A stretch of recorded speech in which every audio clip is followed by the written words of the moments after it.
Creo que el presidente Trump. That country will be hit with a 5% tariff on everything. Order deported from our country to threaten peaceful citizens. Hola, ¿qué tal, amigas y amigos del canal 14 de Capital 21 del Sistema Público de Radiodifusión del Estado Mexicano? Qué gusto saludarles. Mi nombre es Omar Cepeda Castro en una emisión más del ataque de Trump, precisamente revisando cómo se está moviendo la relación bilateral entre México y los Estados Unidos después de ciertas andanadas o amenazas que ha hecho el presidente Donald Trump hacia nuestro país en diversas áreas. Acaba de suceder algo terrible el pasado lunes 4 de noviembre, cuando integrantes de la familia Levarón fueron víctimas de un artero ataque armado en el estado de Sonora por parte de un grupo del crimen organizado. Murieron 3 mujeres y 6 menores de edad. Al tratarse de integrantes de una comunidad binacional, es decir, que tenían la doble nacionalidad, tanto mexicana como estadounidense, el caso se volvió tema de seguridad nacional tanto en México como en los Estados Unidos. Esta crisis en materia de seguridad ha adquirido nuevas aristas. Julián Levarón, quien además es activista social y forma parte precisamente de esta comunidad asentada en el sur de México, aseguró que esta agresión debe considerarse como un ataque terrorista. Algunos integrantes de su familia, residentes en Estados Unidos, solicitaron la intervención del presidente Donald Trump, quien ya adelantó. Hay que ver dónde lo adelantó, porque eso también es importante. No ofreció un discurso desde la Casa Blanca, lo hizo en una entrevista en medio de un proceso, precisamente de un proceso electoral.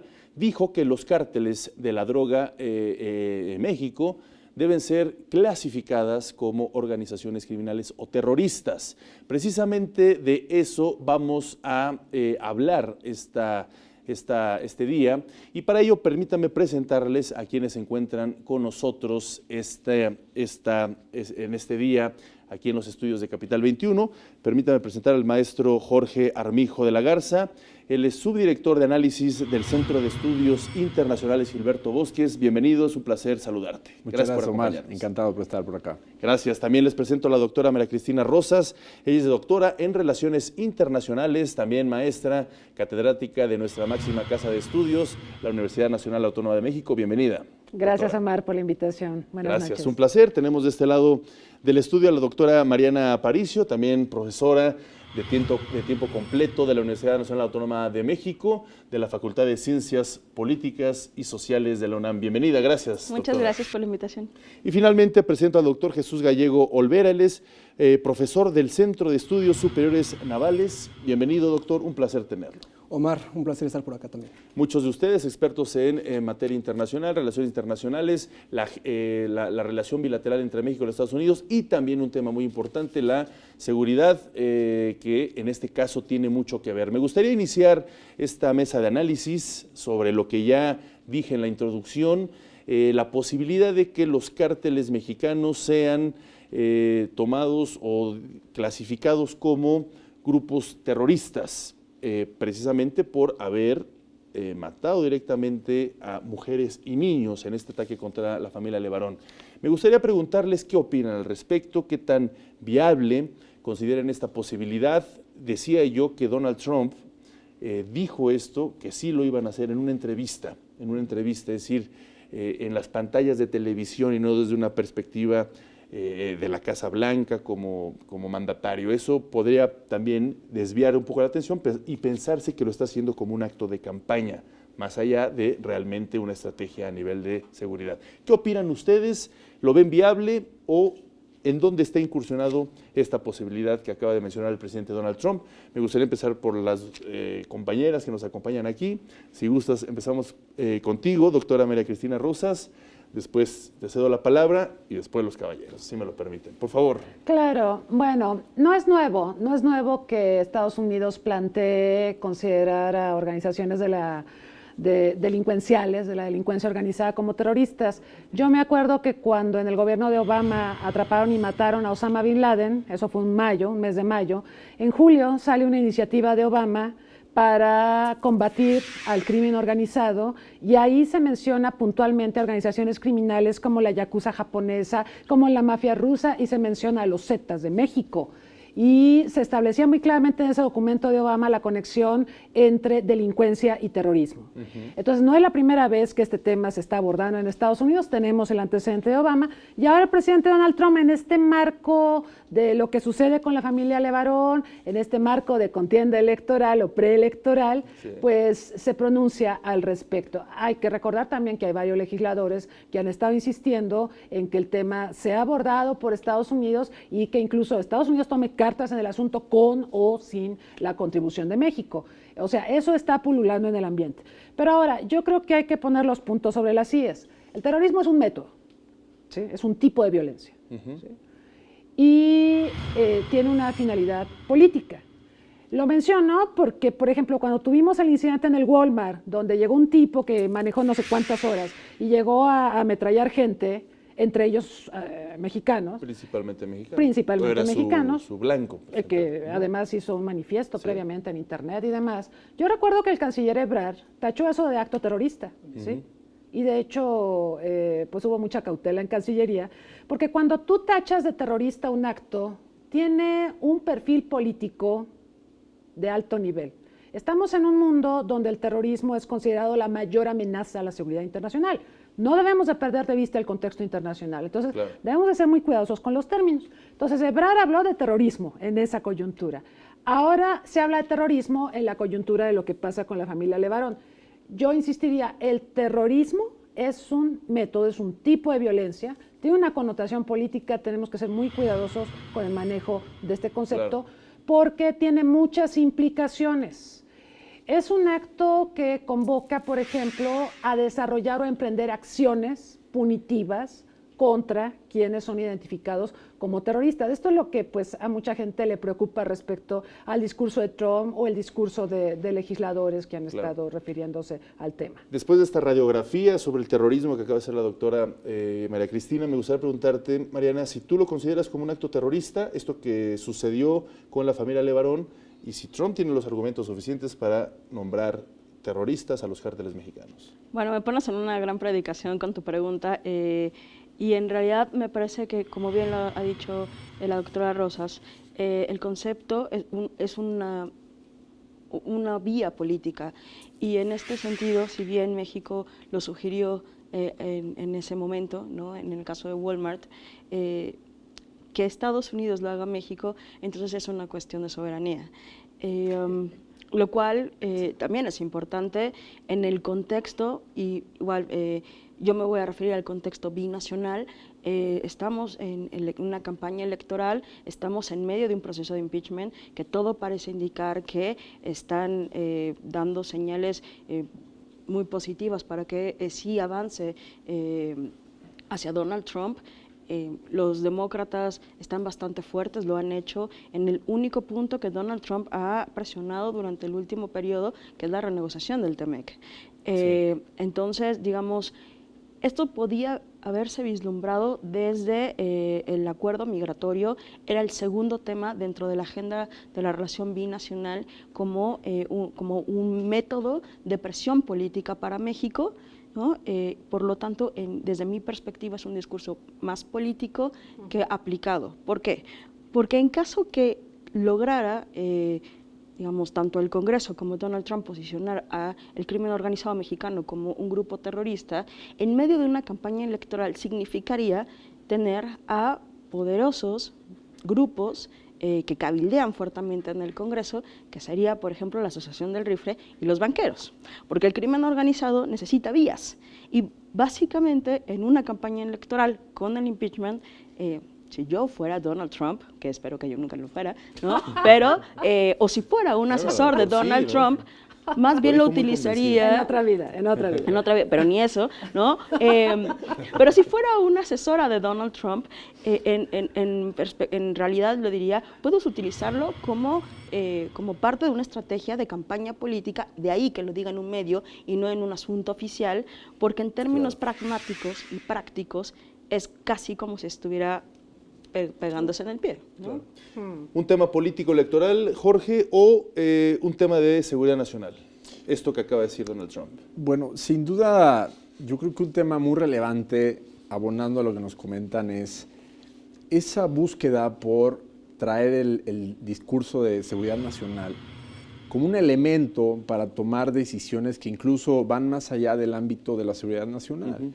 Es decir, lo ha utilizado para recursos en materia comercial, ¿no? Lo ha utilizado como un recurso para atender cuestiones migratorias, que evidentemente sí está relacionado con seguridad nacional, pero vamos, ¿cómo ha utilizado la legislación estadounidense, que es muy vasta y por supuesto tiene demasiados elementos que le permiten al presidente en primera instancia, al Ejecutivo en general, poder utilizar esos recursos a manera de presión?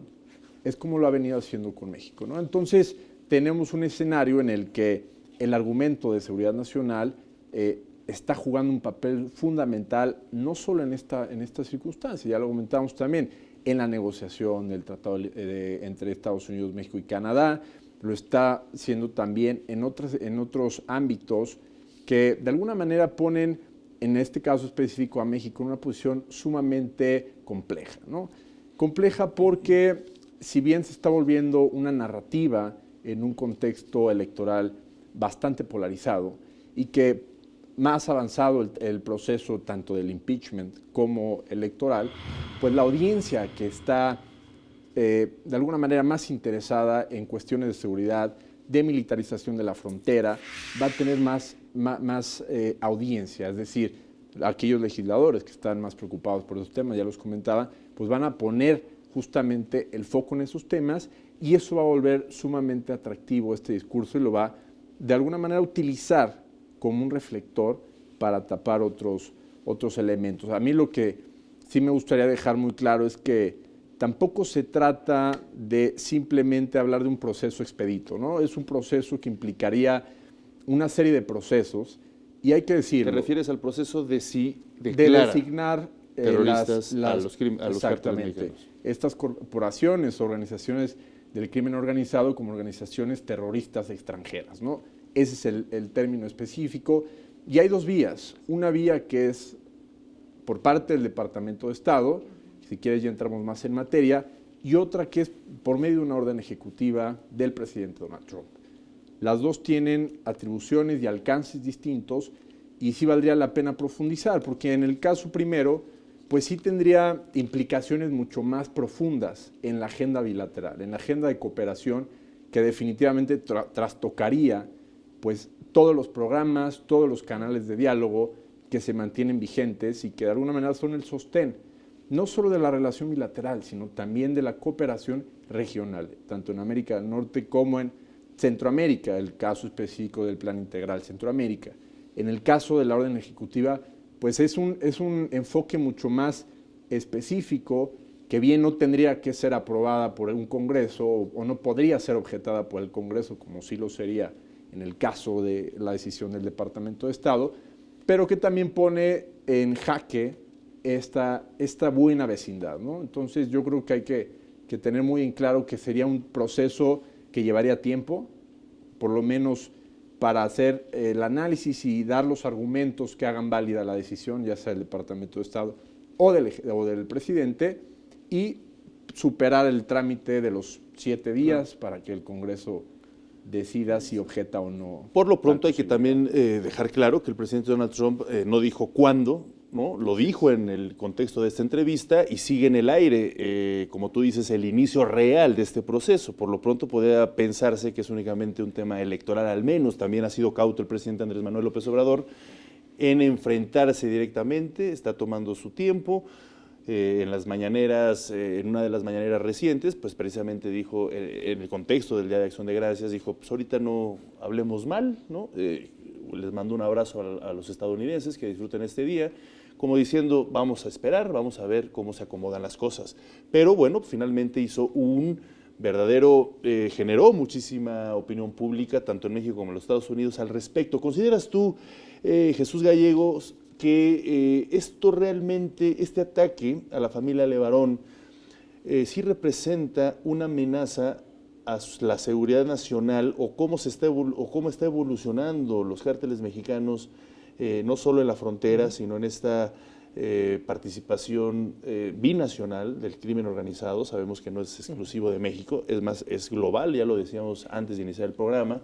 ¿Cómo se está entrometiendo los cárteles en la seguridad nacional de los Estados Unidos? Bien, por principio, coincido con varios de los planteamientos y estas aristas electorales, de seguridad, condiciones de opinión pública me parecen pertinentes en el margen de las revisiones que hemos hecho, no solamente de ahora, sino de tiempo atrás, ¿no? Inclusive por lo que refiere en un momento a una figura tan polémica como es Trump, y que ha utilizado los medios en distintos temas y en distintos momentos, pues para apuntalar una serie de acciones que sistemáticamente van generando una imagen de un personaje que se vuelve errático, que se vuelve difícil de entender en los contornos racionales.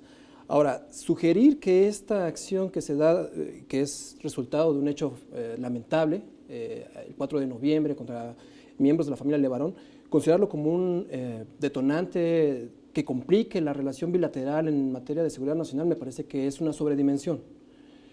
Sí es algo que tendríamos que revisarlo en los términos de lo que significa esta violencia y estas aproximaciones que hemos hecho desde México, desde Estados Unidos, para una relación que ha sido frágil en los términos de una cooperación que se vuelve, por lo que se refiere al tema de seguridad nacional, dependiente de atender las visiones transnacionales, pero por otro lado yo me sumo a profundizar la revisión que señalaba Jorge, a propósito de que por la vía del Departamento de Estado, por la vía ejecutiva, pues esto no es inmediato tampoco, ¿no?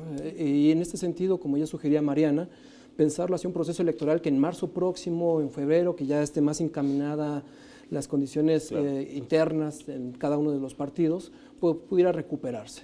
Entonces, sí, quizá corregir o precisar, mejor dicho, que si hubo una reacción inmediata el día de la declaración que se dio a conocer por parte del presidente Trump en medios. En México, la Cancillería presentó un posicionamiento en donde lo que se establecía principalmente era una búsqueda del diálogo para examinar cuáles eran las intenciones de esa declaración o ese pronunciamiento por parte del presidente Trump.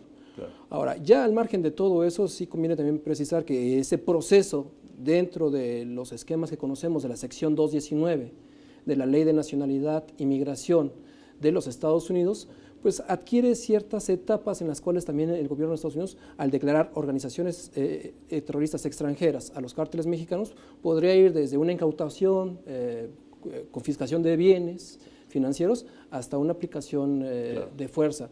Aquí quizá en México, lo que yo he leído, he escuchado, he estado viendo, ha sido una opinión pública que se va al extremo de una visión catastrofista y que piensa que el día de mañana ya van a estar los militares estadounidenses y entonces sale la bandera, sale la soberanía, sale todo este discurso patriotero que realmente no tiene mucho sustento cuando observamos que principalmente Trump no lo hizo, como señalaba Mariana, dentro de los canales oficiales, lo que también tú nos dabas en la introducción, lo hizo dentro de un marco que se da en un medio conservador radical y que va dirigido a un público objetivo. Claro. ¿No? Permíteme, a partir de esto que estás diciendo, Jesús, vamos a ver precisamente esta parte, este fragmento donde Donald Trump hace estas declaraciones precisamente a un medio, a un amigo periodista de él desde hace muchos años. Hay que entender también esta relación, conservador, muy aliado a la postura y a los objetivos de Donald Trump como político. Vamos a verlo precisamente.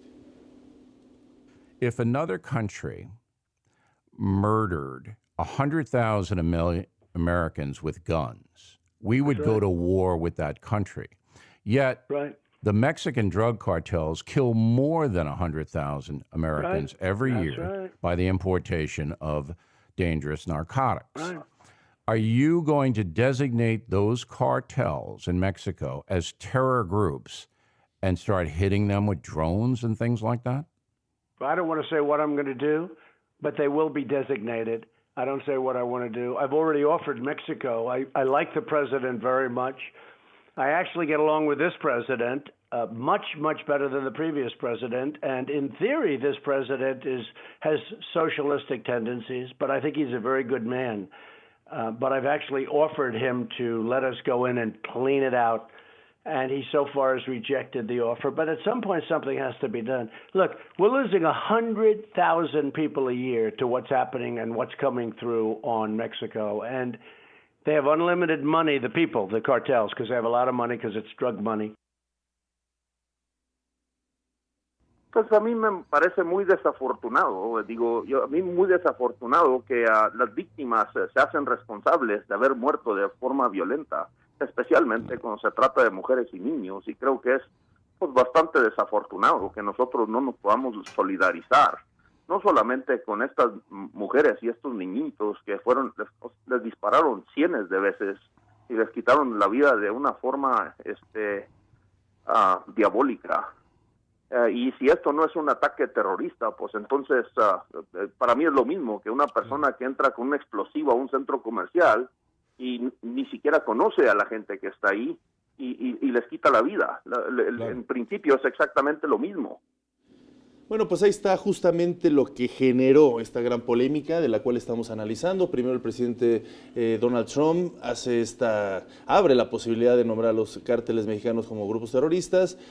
Antes la familia Levarón, miramos a Julián Levarón, pues se supone que recomendó al presidente Donald Trump tomar esta posibilidad. En fin, ahí se gestó este juego de opciones. Veíamos también al presidente Donald Trump diciendo sobre nuestro presidente Andrés Manuel López Obrador, diciendo que tenía tendencias socialistas, habría que ver qué él piensa por socialista. En fin, una serie de palabras muy ambiguas, muy complejas, nada claras para poderlas aterrizar realmente, lo que ya decían estos procesos. Pero bueno, así está en este momento la narrativa. Obviamente ya tanto el presidente como el gobierno mexicano, a través de Marcelo Ebrard, dijo que no al intervencionismo, sí a la cooperación. También dijo que no pretenden que se viole la soberanía mexicana, ni por supuesto que incursione ningún cuerpo de seguridad estadounidense para combatir el crimen organizado. Pero estamos tocando el tema central, el crimen organizado. Después de la pausa vamos a hablar precisamente cómo se ha gestado el crimen organizado en nuestro país, en los Estados Unidos, y lo difícil que está haciendo combatirlo y llegar a resultados concretos. Regresamos.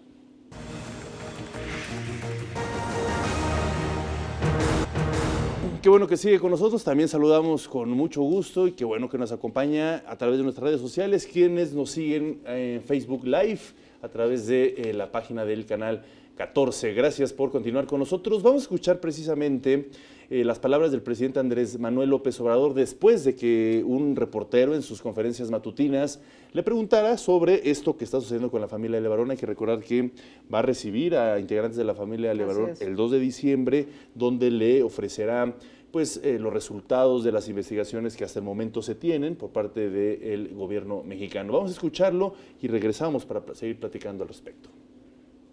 Vamos a esperar, ya dije de que hoy es la víspera, el Día de Gracia, mañana también, vamos a esperar.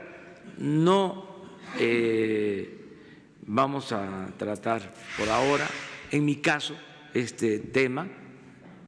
Repito, le mando un abrazo a todos los estadounidenses, porque para ellos es una fecha muy especial.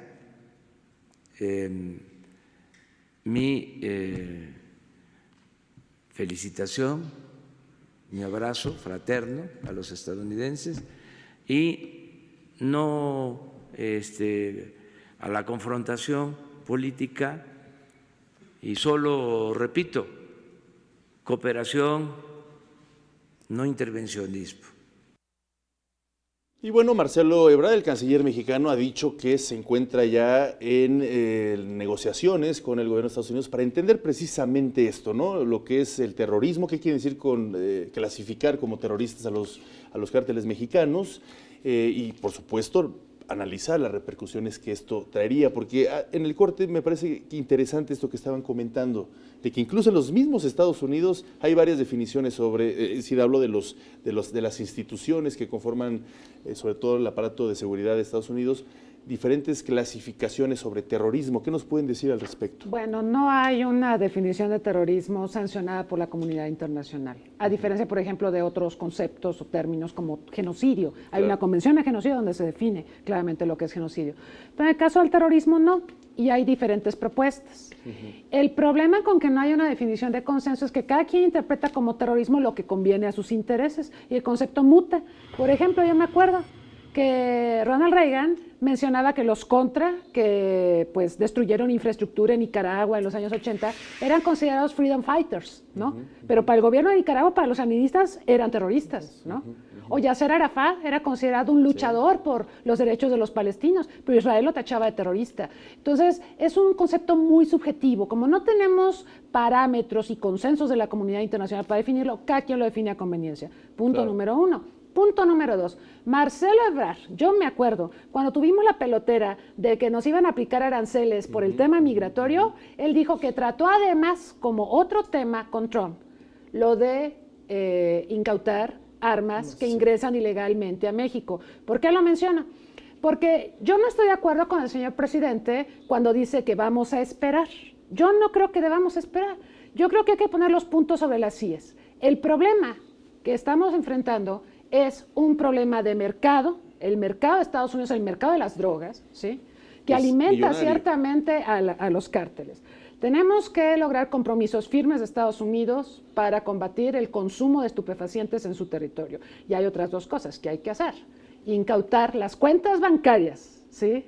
Los activos financieros del narcotráfico y, por supuesto, su poder de fuego. Con eso podríamos asestarle golpes verdaderamente severos al narcotráfico, a la delincuencia organizada, y nadie está hablando de eso. Si Trump realmente quiere ayudarnos, ¿sí? No es enviándonos tropas, no es hablando ante los medios, es tomando acciones como las que acabo de señalar. Claro, eso es clave, se tiene que trabajar de forma conjunta y exclusiva, no echando declaraciones o amenazas de un lado para otro, porque el narcotráfico está en los dos lugares, incluso las ganancias del narcotráfico se queda más allá, en porcentaje, más del 80% de las ganancias del narcotráfico se queda en los Estados Unidos. Aunque ellos insisten que no tienen cárteles allá. No tienen cárteles, entonces eso es algo totalmente absurdo, ¿no? Hace falta ese diálogo y acción, pero ¿hasta dónde va a estar el límite entre lo que tanto se dice aquí en México? No violar la soberanía mexicana. Ahí está un punto clave. Ese es un punto sumamente importante y también creo que vale la pena precisar. El tú clasificar a estas organizaciones como organizaciones terroristas extranjeras no implica necesariamente una intervención militar, ni una intervención policíaca, ni mucho menos. Porque la legislación para designar o clasificar justamente a estas organizaciones es aparte a los recursos que de alguna manera sí permitirían o facilitarían que pudiera haber, en un caso muy específico, una intervención, o más bien, más allá de una intervención, una cooperación in situ, más allá de la frontera de Estados Unidos. Me refiero específicamente a la ley contra el terrorismo y la pena de muerte y la ley patriótica. Que esta ley, la más reciente, la primera fue de 1997, que esa sí le permite a Estados Unidos llevar a cabo acciones específicas con la intención de contrarrestar las acciones de algunas organizaciones de esta índole. La segunda fue aquella que se estableció en 2001, después del conflicto de las Torres Gemelas con la administración Bush, que te permite acceder a información y contener datos sensibles con la intención justamente de atender y llevar a cabo acciones que puedan ayudar al combate al narcotráfico, ¿no? En ese sentido, hay que ser muy claros, son vías distintas, sin embargo, unas con otras se comunican y por supuesto se complementan, ¿no? Entonces, volvemos a lo mismo, es un proceso mucho más complejo y coincido, no hay que irnos a los extremos, pero tampoco hay que dejar de lado la posibilidad que existe de que sí realmente se pueda implementar una decisión de esta índole. Lo que ya hablaremos más a detalle de las implicaciones que tiene en México, no solo en materia política, sino también económica, ¿no? Económica, que puede ir incluso a temas migratorios, es decir, tiene un campo muy amplio de acción y que el tema de intervención no es lo más delicado. Antes hay aspectos que hay que tener en cuenta y que son mucho más inmediatos, teniendo en cuenta que es todo un proceso, ¿no? Trasiego de armas, dinero y trasiego de armas, trasiego de droga y dinero. Son ese cóctel. Del mercadote de consumo. Y el mercadote, claro, en el mercado enorme del consumo de los estadounidenses. Es decir, allá es donde se gasta, ¿no? Y en dólares sobre este tema. ¿Qué tanto debe de involucrarse Estados Unidos, más allá de estar generando estos discursos que creo que hemos coincidido en algo que por el momento es electoral? Pero más allá del electoral, realmente hay un problema, que es del crimen organizado en México y en Estados Unidos, por no hablar en el mundo, que también lo hay, pero en este caso, que es el tema de nuestra mesa. ¿Qué tanto se debe de involucrar a los Estados Unidos sin que se viole la soberanía mexicana y viceversa? ¿Qué tanto se debe involucrar México para generar estos resultados que acabas de comentar, que se deben tener esos resultados, congelar cuentas, eliminar este trasiego de armas que tanto daño hacen, sobre todo en nuestro país, porque aquí, pues, en efecto, se llevan a cabo muchos asesinatos por ello? ¿Qué opina? Pues justo le has dado un punto importante, que es la responsabilidad compartida. Durante la administración de Obama, al menos en el discurso, ya se sugería, ¿no?, una responsabilidad compartida, es decir, lo importante durante los 8 años de Obama fue que, al menos en términos del discurso, Estados Unidos reconocía que ellos eran parte del problema y por lo tanto tendrían que ser parte de la solución, aunque, digamos, eso no necesariamente haya pasado. Cuando llega Trump a la presidencia, eso se elimina completamente y toda la responsabilidad se le imputa a México, desde la cuestión de violencia, drogas, armas, los bad hombres. Desde la campaña electoral de Trump. Es decir, digamos, el discurso es importante, pero también las acciones de política son absolutamente relevantes. Entonces, claro, si partimos del supuesto que del otro lado, ¿no?, de la frontera no se entiende que hay una responsabilidad compartida del problema, entonces estamos ante oídos sordos. Sí es muy importante que la Cancillería mexicana y el presidente de México, en la mesa de negociación, se establezca que no hay otra forma, que sí es el proceso de cooperación, que no es la vía. Yo no me iría a intervención. Hay otros instrumentos en política internacional para hacer que un Estado modifique su comportamiento, aun si él no quiere hacerlo.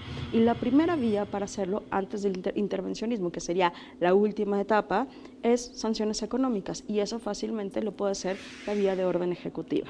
Es decir, si el presidente Donald Trump vía una orden ejecutiva que no pasa por el Congreso de Estados Unidos, decide imputar a estas organizaciones del crimen organizado como parte de la seguridad nacional y presionar a México a tomar acciones en este sentido, empieza con sanciones económicas de distinto índole. Por ejemplo, con productos específicos, ya sea internamente, el Buy American Act funciona perfectamente en este sentido, es decir, a una serie de empresas dice, bueno, a México no le pueden comprar si no hay una sanción interna. Claro. Y así a los demás socios comerciales de México.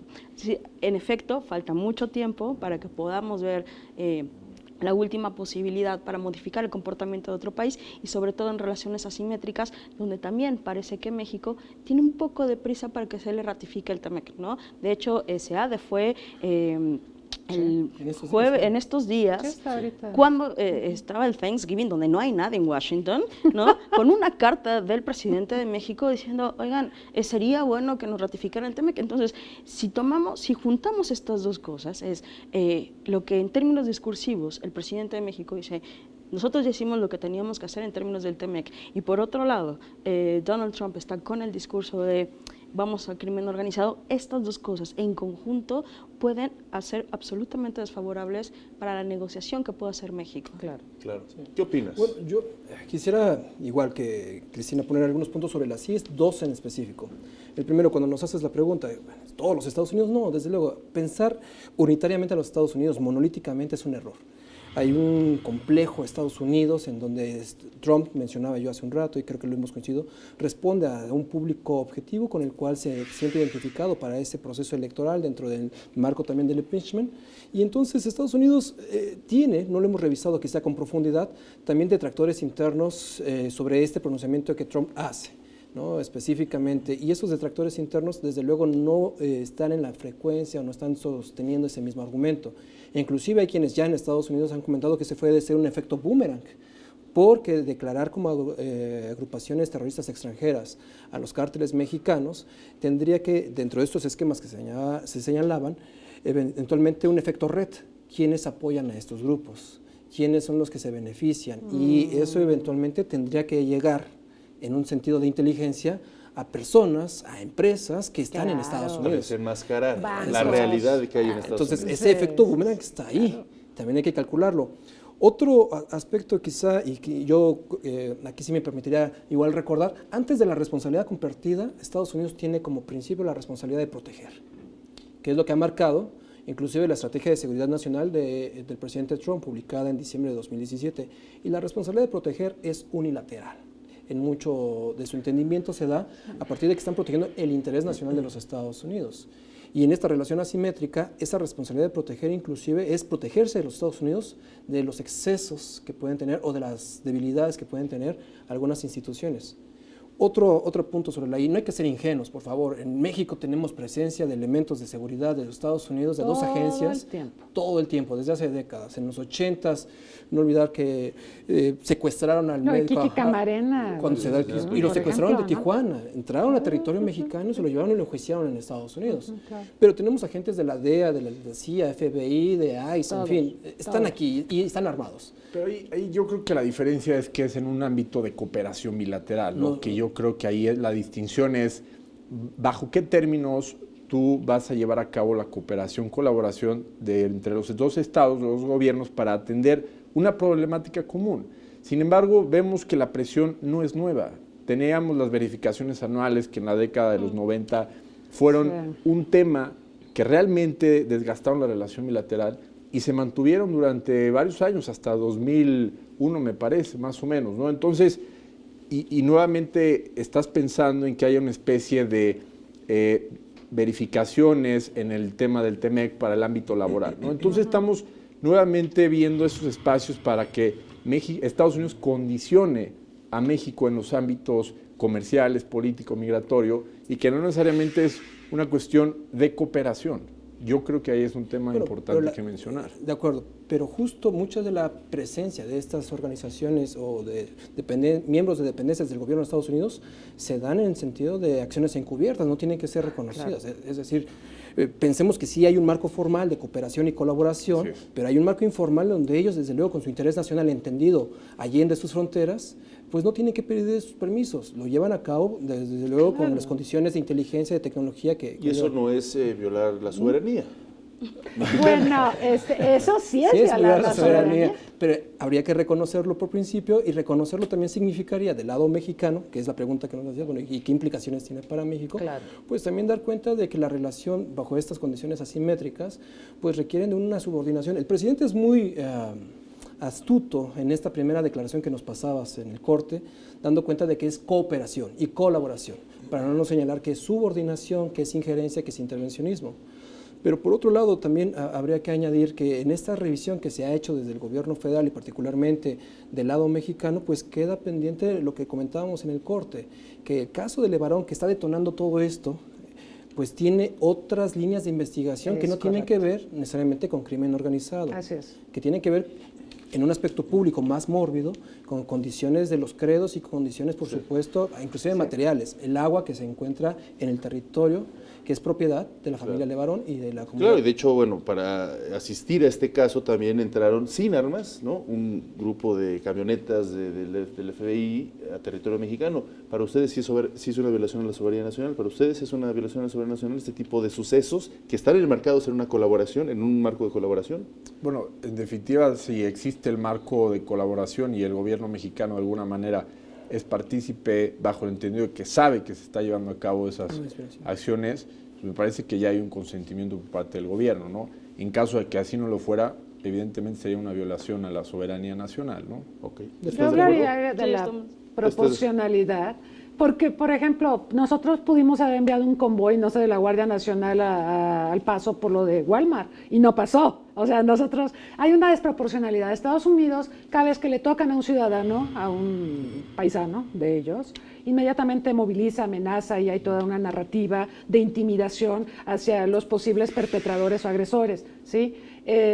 México no funciona así, ¿no? Sí. Entonces simplemente marcar las proporcionalidades. Ese es uno de los pilares, uno de los 4 pilares de la estrategia de seguridad del presidente Trump, Exacto. proteger a sus ciudadanos allá en sus fronteras. Sí. Y es peligroso porque no solamente es este caso que ya comentamos de la familia Levarón. Hace unos meses en Ciudad del Carmen, si mal no recuerdo, el ferry que fue considerado también como un acto terrorista en donde el incendio afectaba la integridad de ciudadanos estadounidenses. Ahora, en temas migratorios, tenemos reconocidos que hay un poco más de 1 millón de ciudadanos estadounidenses asentados en territorio mexicano y las cifras varían, pero se señala que por lo menos la mitad de ellos están en condiciones ilegales, irregulares. Y pensar que hubiese una situación como la que se dio en Michoacán, con el granadazo hace varios años, que detonó todo lo que conocimos durante la administración del presidente Calderón, ¿qué les parece bien? Los Cabos o en alguna otra ciudad, San Miguel de Allende, donde se encuentra, y que salga alguien afectado, un ciudadano estadounidense, la reacción es desproporcionada. Sí. Bueno, ahí está parte de este análisis. Permítanme hacer una breve pausa para regresar. Te damos la palabra, Mariana, si me lo permites. Un corte y regresamos.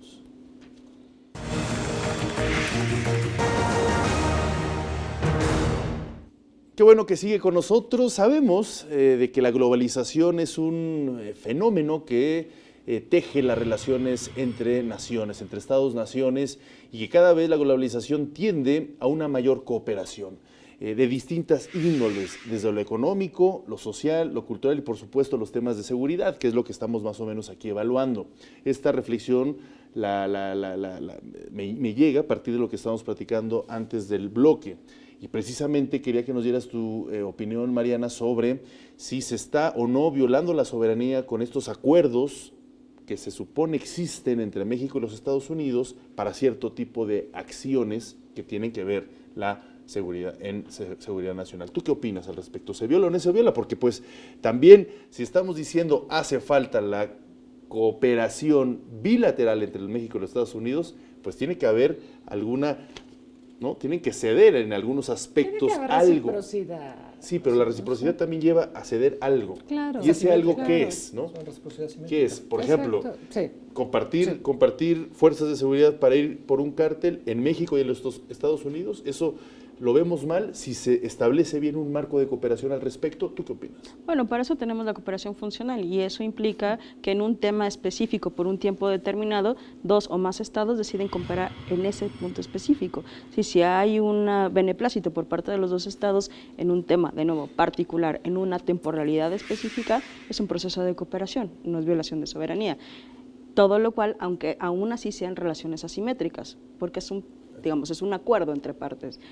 El punto es cuando el otro no sabe lo que está haciendo, ¿no? El vecino. No confías, ¿no? Es la en el vecino mayor. Y bueno, o a la inversa también, ¿no? Entonces sí, hasta ahora, dados los acontecimientos, no hay violación de soberanía, por lo que sabemos. Por lo que sabemos. Igual hay muchas cosas que no saben. Exacto. Igual hay muchas cosas.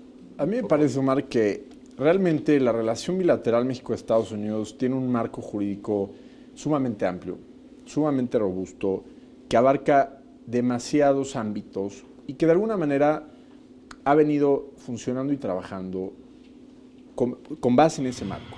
Es decir, la política que se está llevando a cabo de manera paralela en el discurso, en los posicionamientos, sobre todo en Estados Unidos, sí influye en la relación, por supuesto, pero en los canales legales está funcionando. En ese sentido vemos cómo México ya se convirtió, ya se consolidó como el principal socio comercial de Estados Unidos, una cuestión que no es menor, y aunque sí ha influido la guerra comercial con China para que eso suceda, es ejemplo de que hay una base sólida, hay certidumbre entre ambos países y que de alguna manera ese marco jurídico que es actualmente el Telecán existe.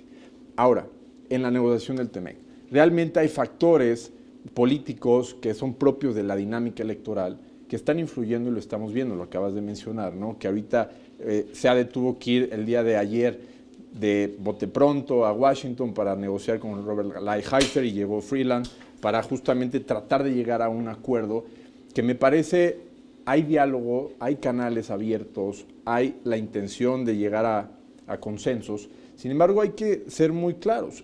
estas declaraciones, estas medidas son recursos para forzar el diálogo y la cooperación en ciertos ámbitos. Es decir, Trump sabe cómo utilizarlos para que México pueda de alguna manera ceder ante ciertas presiones.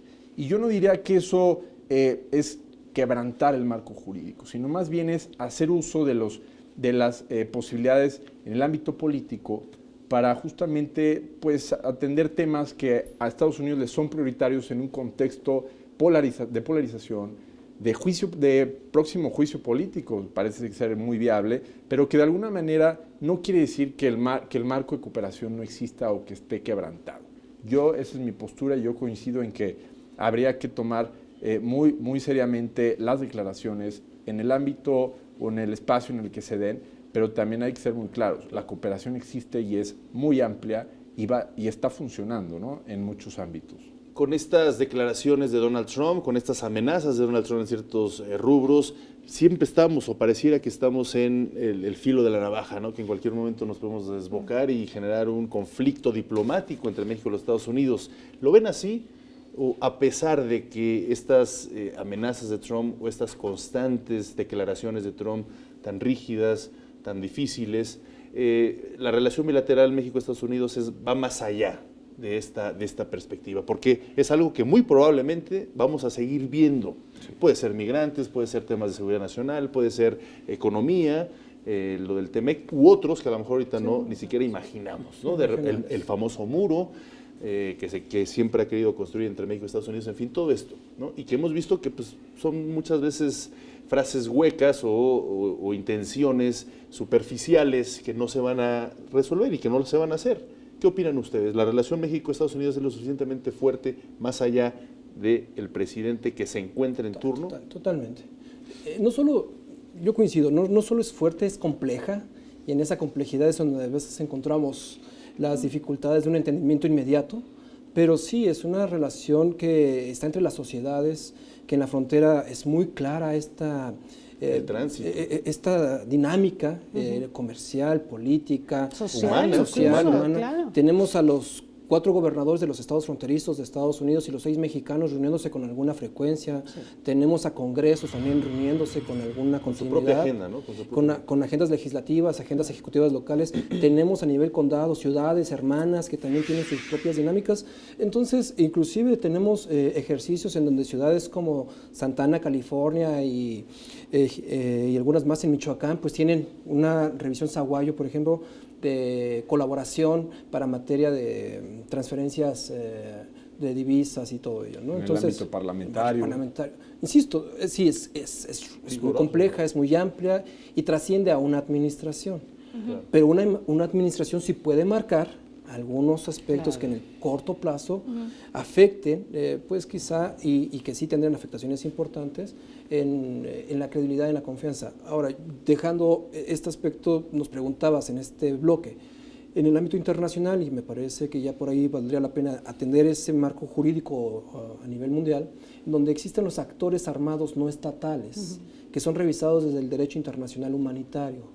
Y que aquí, por ejemplo, tendríamos que identificar lo que nos acaba de publicar el Comité Internacional de la Cruz Roja en su informe 2019, en donde señalan que en los últimos 10 años se ha hecho un crecimiento exponencial de estos actores armados no estatales, que pues no solamente son grupos armados, es guerrilla, por supuesto, son otros... Autodefensas, en fin.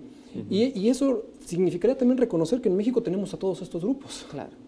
Operando y participando, lo cual significaría recuperar lo que señalaba Cristina también hace un rato, pues ya no se ensayó recientemente esto del terrorismo y el narcotráfico, también se hablaba de narcoguerrilla hace 8 o 9 años, la llamada doctrina Clinton, que hilvanaba, ¿no?, las relaciones entre la guerrilla mexicana y el narcotráfico, tratando de hacer un símil de lo que había pasado en Colombia. Y yo mencionaba en el corte, bueno, también podríamos pensar ahora que el siguiente paso es hilvanar grupos anarquistas en México con terroristas, ¿no?, que tienen motivaciones y condiciones diferentes, pero por lo que ya hemos comentado aquí, al no haber un consenso sobre la conceptualización de estos, lo que hemos identificado, al menos yo lo he observado en mis investigaciones con relación a algunos trabajos que se hacen en Estados Unidos, califican como actos terroristas actos que en México calificamos como anarquistas.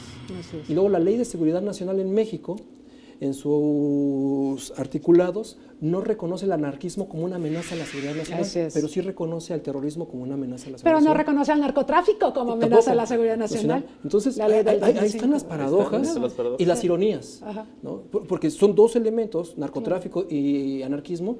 En los medios veíamos hace una semana que inclusive se acusaba y calificaba como anarquistas a las mujeres que estaban manifestándose en la ciudad y que eventualmente pues esto también desdobla una serie de consideraciones, ¿no? Y que el derecho internacional podría darnos algunos ajustes. Yo coincido, en el caso de México, Estados Unidos es muy robusto, es bastante completo por lo que refiere a las atenciones, pero también la exégesis, el pragmatismo de aquel lado, del nuestro, pues nos da otros marcos de relación. Conforme nos adentremos al 2020, al año 2020, vamos a empezar a ver una polarización dentro de los discursos en los Estados Unidos. Se van a ir esclareciendo quiénes van a ser los diversos candidatos, tanto del ala, o los más fuertes, del ala demócrata, del ala republicana.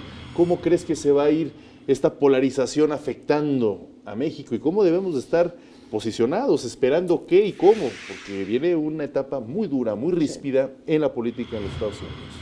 Bueno, la buena noticia es que somos un tema dentro de las campañas electorales, para bien o para mal. Antes no estábamos en la agenda, ¿no?, de ningún partido. Y eso me parece que no lo hemos utilizado de forma favorable para los intereses de México o de los mexicanos que viven en Estados Unidos. Yo creo que los temas van a ser muy variados. Le abrimos la puerta a Trump con el acuerdo migratorio sin duda alguna. Sí. Y de ahí podemos ser objeto de cualquier tipo de temas. Aceptamos el chantaje, entonces. Sí, me parece que había condiciones en ese momento porque, y de nuevo, la clave económica, Donald Trump necesitaba una palomita dentro de todo su plan de los 4 años y el TEMEC es la única palomita que puede poner respecto a la relación México-Estados Unidos y parece que no le va a salir dadas las condiciones Aunque actuales. todo el mundo en Estados Unidos dice sí, que se apruebe, los republicanos lo quieren, Donald Trump dice presiona, Nancy Pelosi, demócrata, presiona, el gabinete. Claro, pero pero hay un solo actor que no lo quiere, que en la década del 90 lo aceptó, que es la agencia de los sindicatos de trabajadores. Hoy en día, ellos son los principales opositores a la ratificación del TEMEC. Entonces, y generan muchos votos. Y generan muchos votos y son demasiado poderosos. Ni siquiera Nancy Pelosi ha podido con ellos. Así es. Entonces, digamos, creo que es importante, si bien tenemos un proceso de cooperación a partir de las burocracias institucionalizadas en ambos lados de la frontera, creo que deberíamos de ser un poco más echados para adelante y decir, tú nos necesitas también. Me llama la atención que el presidente Donald Trump cada vez se expresa con mayor franqueza sobre la buena relación que tiene con el presidente de México. Lo decía en la intervención que decíamos, incluso me llevo mejor que con el anterior presidente, ¿no? O sea, tengo mejor relación, como más confianza, habla con mucha camaradería. ¿Cómo analizan ese entendimiento? Porque me parece también muy importante, ¿no? Pareciera que dice, sí les pego de este lado, pero mi gran amigo el presidente, pero mi gran relación con el presidente actual. No sé si eso tiene que ver con la actitud del gobierno de López Obrador, de lo de los abrazos, no balazos, no quiero tener problemas con Estados Unidos, vamos a esperar tranquilos. Yo creo que eso Trump lo interpreta como llevarse bien, ¿sí? Pero yo no siento que sea una relación de ir y venir, una relación recíproca. Yo no siento que haya un diálogo tan franco. Yo creo que cuando hablan es porque se avecina una crisis, como pasó con el tema migratorio, como pasó con los posibles aranceles, como está pasando ahora con la familia Levarón, y siempre es una relación punitiva de Trump hacia México. Y la actitud del presidente de México es no lo voy a confrontar, lo cual, bueno, podría ser entendible hasta cierto punto, pero yo volvería y retomaría lo que dice Mariana. Yo creo que hay una interdependencia, sí es asimétrica, pero somos importantes para ellos. Estados Unidos no quiere un vecino que sea como Afganistán, evidentemente, no conviene a su seguridad nacional ni a sus intereses. Para que pase no, pero no lo digo porque nos vayamos a convertir en Afganistán. Menciono que uno de los pluses que México no ha usado en la negociación es que es un país confiable, es un aliado, es un país amigo, es un país que tiene una agenda bilateral sumamente compleja con Estados Unidos y es del interés de Estados Unidos que México siga siendo cooperativo. Sí. Y la actitud que ha asumido hacia México ha sido punitiva. ha sido bajo amenaza todo el tiempo. Y nosotros tenemos que estar mejor preparados para el próximo año y entender, por ejemplo, que cuando nos amenazan con aranceles, esa ley no aplica, esa norma sobre aranceles, porque esa norma fue pensada para países enemigos de Estados Unidos, no aplica para México. O esto del terrorismo de los cárteles, que como lo comentabas anteriormente, Jesús, si sucede, también ellos, como efecto boomerang, también tendrían que sacar muchísimos temas, ¿no? A colación dentro de sus estructuras y dentro de sus instituciones. Yo creo que abona, más bien es respuesta, insisto, a la inercia política que está en Estados Unidos y a la visión que tiene Donald Trump y su administración, sobre todo sus principales asesores, sobre todo en materia económica, que es una visión completamente distinta, pero del mundo. O sea, no solamente es con México con quien pidió renegociar un tratado, no solamente es México a quien le está presionando con el tema de aranceles, sino más bien es una nueva retórica, una nueva narrativa en torno a cómo Estados Unidos está reposicionándose a nivel regional y a nivel mundial. Claro. Obviamente México, al ser su principal socio comercial, al ser su vecino más cercano, la puerta de acceso a Centroamérica y América Latina, lo hace un socio mucho más complejo, un socio completamente indispensable. Y en esa medida, lo que tú comentabas, el diálogo, la cooperación por los canales, el marco legal, por la vía diplomática, funciona y ha respondido. Pero por el lado de la política, el discurso, es otra visión, es otro discurso y de alguna manera Trump ya tiene muy bien medido a México, pero yo sí voy a decir que realmente México ya está entendiendo a Estados Unidos. México ya sabe cómo reaccionar y dónde es donde tiene que presionar para que justamente esta interlocución desactive estas posibilidades. A ver, Donald Trump se refirió a este tema de clasificar a las organizaciones como terroristas extranjeras en marzo. ¿Por qué no se hizo este mismo revuelo, esta respuesta en los medios de comunicación, etcétera? Porque el contexto político era otro. No estábamos ya inmersos en un proceso de investigación por un impeachment, no estábamos a escasos días de que acabe el tiempo de sesiones en el Congreso de Estados Unidos, tanto en el Senado como en la Cámara de Representantes, no estábamos ante un Donald Trump que de alguna manera ya está un poco debilitado y se ha visto en Estados Unidos como ya tiene una visión y un discurso que busca distraer la atención de los temas centrales, sobre todo en torno a estas cuestiones. Yo creo que responde más a eso, ¿no? Entonces hay que ser muy claros que esta relación es bidimensional o tridimensional o multidimensional, que realmente no solo es una cuestión de quiero que México sea mi enemigo, sino más bien hay que entender la inercia y cómo funcionan los procesos en Estados Unidos. Pues muy interesante todos sus puntos de vista. A mí en lo personal me tranquilizan porque hay que ver más allá de un tuit, más allá de una entrevista que llegue a ser. Hay muchos aderezos que llevan y que hay que entender precisamente cómo se está manejando lo que usted está diciendo, la política en los Estados Unidos, las circunstancias actuales que van a cambiar en enero, van a cambiar en febrero y ahí veremos otras reacciones. Me quedo con lo que comentas, Jorge, en el sentido de que México está al menos entendiendo que vamos a estar en esta confrontación constante. Creo que el canciller Marcelo Ebrard reacciona de forma inmediata, se presenta ante los Estados Unidos, busca algo fundamental que nosotros entendemos muy bien, que es la diplomacia. Sí. La diplomacia es una de las armas más importantes de cualquier Estado si la sabe hacer, si la sabe plantear y llevar a cabo, porque eso precisamente deshace muchos problemas que pueden crecer o precisamente intencionalmente generar muy buenos códigos de alianzas y llevar a cabo buenas estrategias para un futuro. Les quiero agradecer muchísimo que hayan estado con nosotros por esta charla.